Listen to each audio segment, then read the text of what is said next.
दोस्तों, आज इस वीडियो में हम बात करेंगे एक बहुत ही इम्पॉर्टेंट सिम्टम जो मस्कुलर डिस्ट्रॉफी का होता है, और जिस सिम्टम को देख के हम पहचान सकते हैं कि अगर किसी बच्चे में मस्कुलर डिस्ट्रॉफी है या उसकी जो प्रॉक्सिमल मसल्स हैं वो वीक हो रही हैं। जो लिम्स की जो मसल होती हैं, जो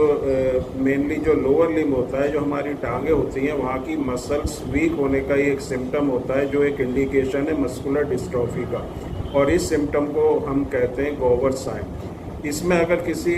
बच्चे को मस्कुलर डिस्ट्रॉफी है या उसकी मसल्स वीक हैं, अगर हम उसको नीचे बैठाएंगे,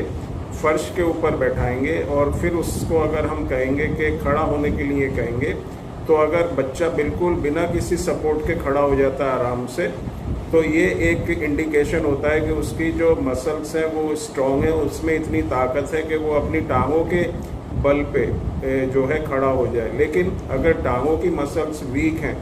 और वो इतना उसकी बॉडी को सपोर्ट नहीं करती हैं कि वो उसको खड़ा कर सके, या उसकी बॉडी को या इतना स्ट्रेंथ नहीं दें कि वो बॉडी उसकी जो है अपने आप खड़ी हो सके, तो उसमें क्या होता है कि बच्चा जो है अपने बॉडी को सपोर्ट करने के लिए जो अपने हाथ हैं उनको घुटने के ऊपर रखता है,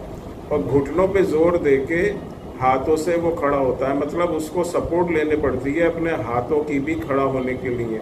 खाली टांगों के मसल्स के बल पे वो खड़ा नहीं हो सकता। इसका मतलब होता है कि उसकी टांगें जो हैं काफ़ी वीक हैं।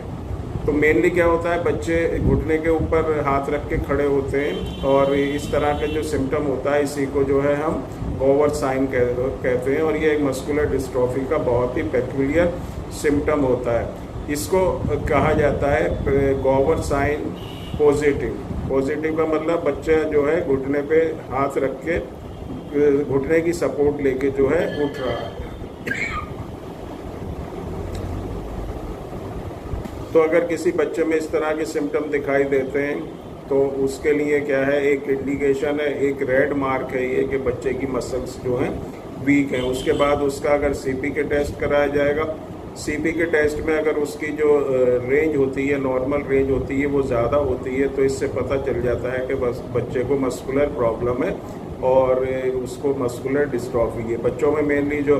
मस्कुलर डिस्ट्रॉफी होती है वो DMD ड्यूशन मस्कुलर डिस्ट्रॉफी होती है, जो कि एक्सॉन्स में जो जीन के सेगमेंट होते हैं, जो 1 से लेकर 79 नंबर तक होते हैं, उसमें अगर किसी भी सेगमेंट में डिलीशन, डुप्लीकेशन या म्यूटेशन होगा तो उससे ये प्रॉब्लम होती है, और बच्चे की मसल्स जो होती हैं वो वीक होती हैं। टांगों की मसल्स वीक होंगी, फिर उसके हाथों की मसल्स वीक होंगी, फिर उसके दूसरे जो स्केलेटल मसल्स हैं वहाँ पर की मसल्स वीक होंगी। फिर उसके बाद अगर जब ये प्रॉब्लम आहिस्ता आहिस्ता बढ़ती रहती है, और इसके बाद क्या है, उसके इंटरनल ऑर्गन्स होते हैं वहाँ की मसल्स भी वीक होंगी। तो इस तरह के जो अगर किसी को सिम्टम दिखाई देते हैं तो इससे हम पहचान सकते हैं कि उस बच्चे को मस्कुलर डिस्ट्रॉफी है।